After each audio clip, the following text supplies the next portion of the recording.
Welcome to the Healing Circle. I'm Christine, founder of Embodied Energy Wellness, a shamanic energy practitioner and soul guide. This is a space for honest conversations about healing, awakening, and the moments that shape us. We all carry a story, and this is a place where those stories can be shared, witnessed, and gently healed, together in community.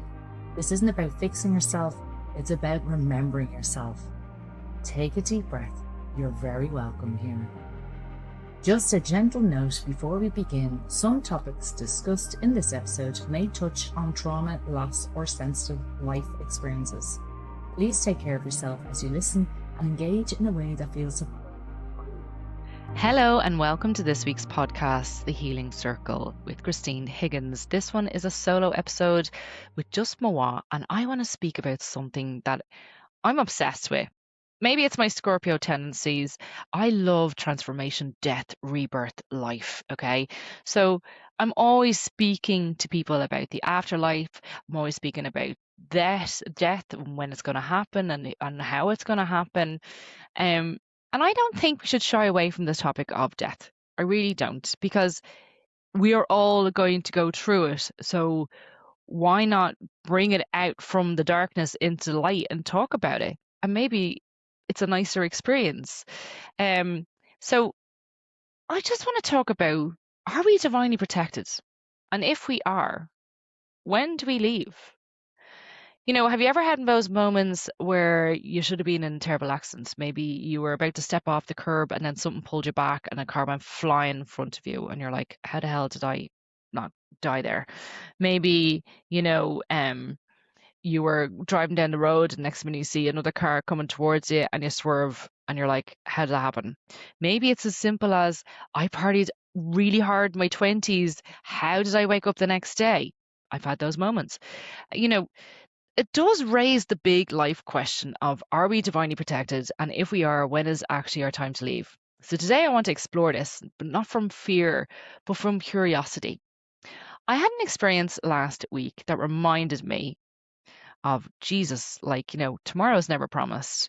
It all started with flying into Dublin after a 10-day beautiful family holiday. We had the best time.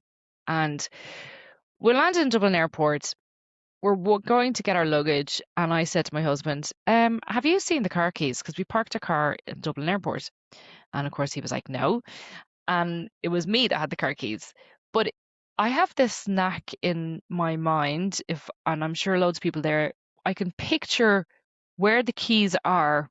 They're in the grey zip of the inside of a suitcase. That's all I can see. So I'm like, I know they're there. We got the luggage. At the terminal, I'm opening up the suitcases to try and find the car keys. I checked the suitcase and it wasn't there. I pulled across another suitcase. We 3 suitcases. It wasn't there. So I was like, okay, lads, to my family, I was like, I don't have the car keys. And in fairness to them, fair play to them, they didn't kick off.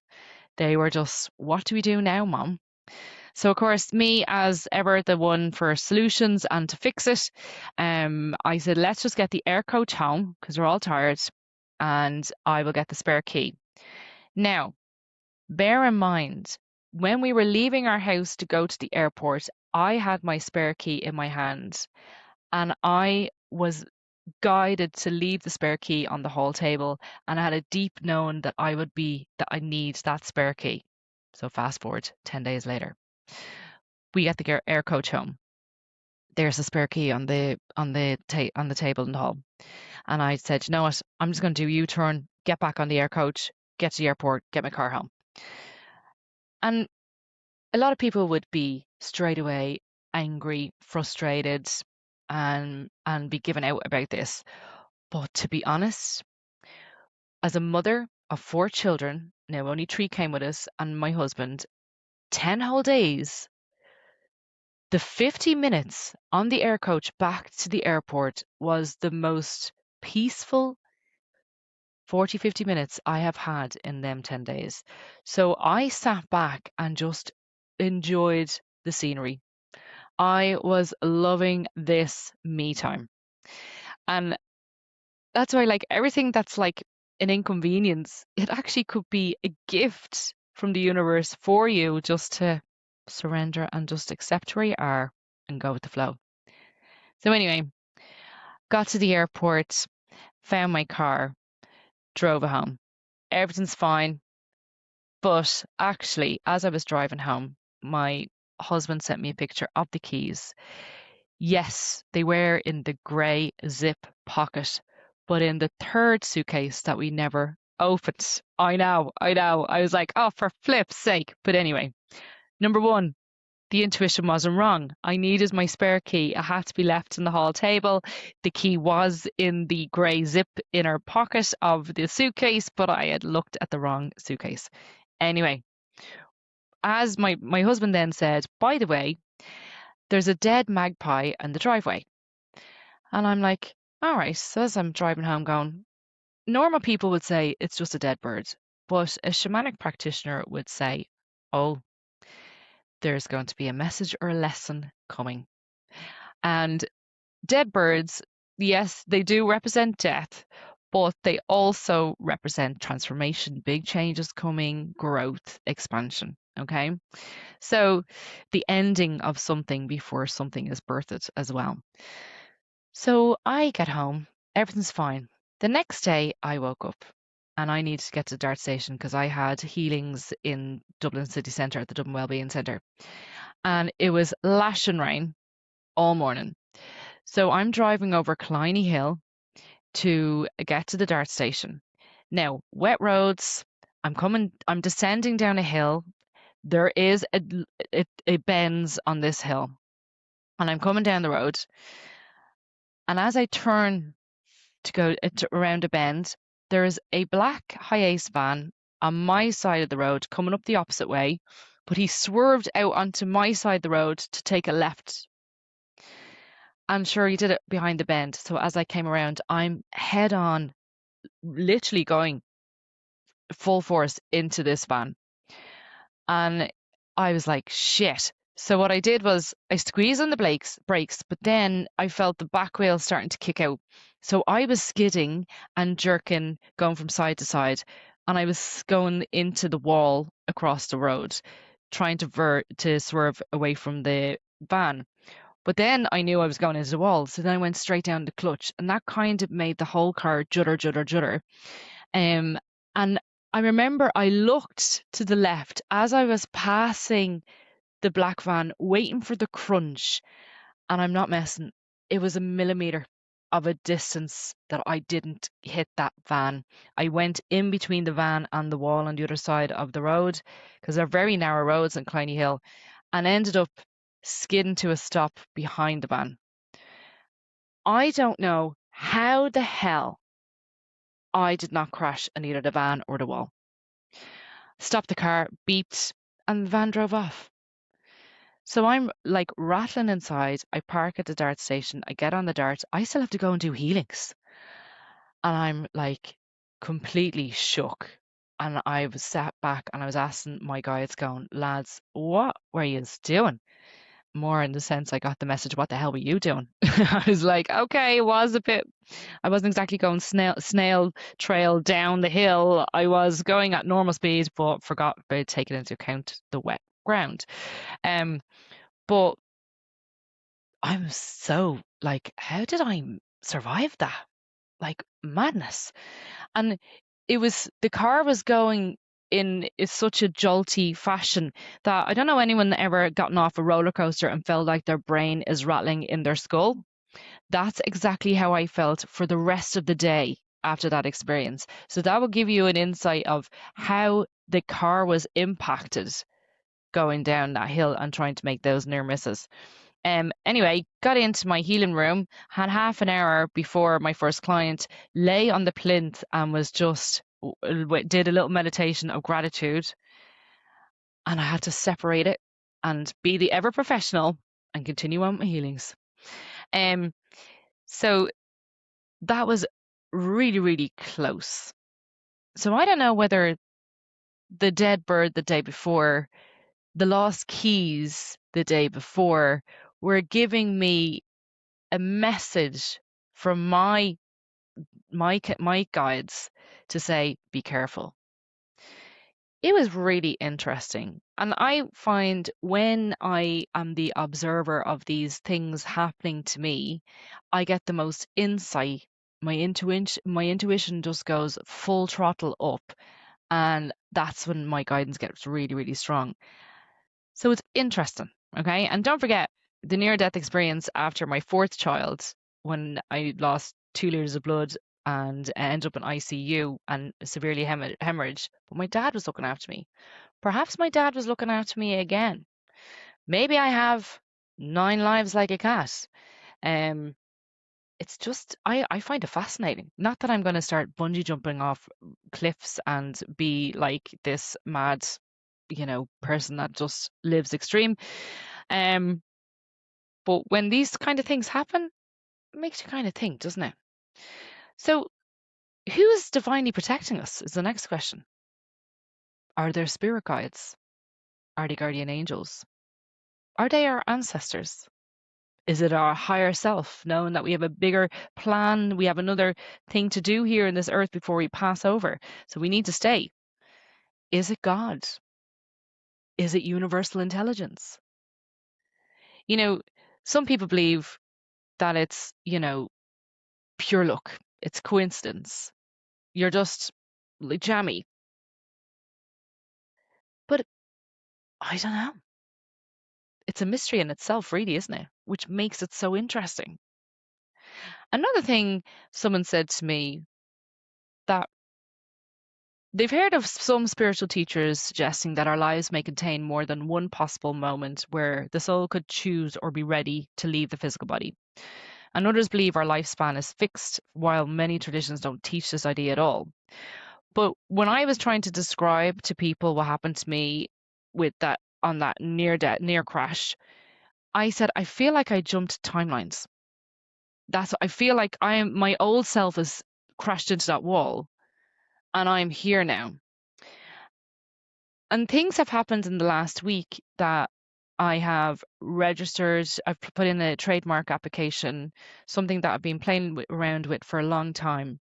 I actually finally got around to my accounts for 2025, which have been hanging over me since December 2025. You know, maybe that jump in timeline, maybe that experience of how close to death we are has on a subconscious level made me going, I have great work to do here. I've survived. I need to knuckle down and start working and start focusing on what I need to do. So it didn't stop there. So that was last Thursday. And then yesterday was Thursday. So it seems to be Thursday is the day. So I'm just trying to find the patterns and I'm just observing at the moment. So yesterday I woke up and I was going to the gym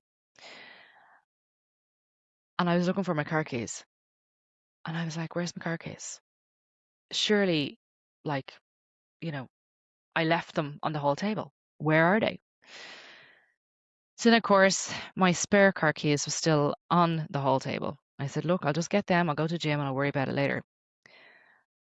I walk out my door, unlock my car, get into my car, look at the passenger seat, the front passenger seat. There's the set of keys that I've been looking for. They were there all night. The car was locked. What is going on with my keys? So as I was driving to the gym, I leaned into my guys. I was like, lads, what the hell is going on here? And then I remember a conversation I had with my mother. Me and my mum, boy, like, she's 80, and we have occasionally talked about the end of life. And she would ask me questions because I'm in this space of what happens after you die. And I would tell her what wisdom comes in through me to try and put her at ease because she's nervous, likewise, most people are. And I did say to her, I said to her one day, I said, Ma'am, whenever your time goes, I want you to give me messages from the spirit world to tell me that you're okay. And I want you to do something with my car keys. And when I got that insight as I was driving to the gym, I was like, shit, my mom, is this a warning? I was like, is she okay? Went to my mom's house. She's absolutely fine. She still is. She's still breathing. She's still living. Absolutely fine. But then I'm like, maybe it's someone else from the spiritual realm trying to get my attention. And Maybe the guidance is around focusing, knuckling down, and start doing the work. Maybe I was meant to focus and put in that trademark this week, which I did what I was told. My guides, I've always had to do drastic things for me to sit up and listen. Maybe this was just one of them. It's just interesting. So, perhaps the close calls that we experience might not be random. Maybe it's because we need that wake-up call. Maybe we need to change our priority or our perspective on something. And more often than not, what I hear from my clients, it's the beginning of their healing journey. If I hadn't had that near-death experience after my fourth child was born, I wouldn't be here recording these podcasts. I wouldn't have had the last 11 years of a healing journey. Maybe it's not an exit point, as the other spiritual teachers are saying.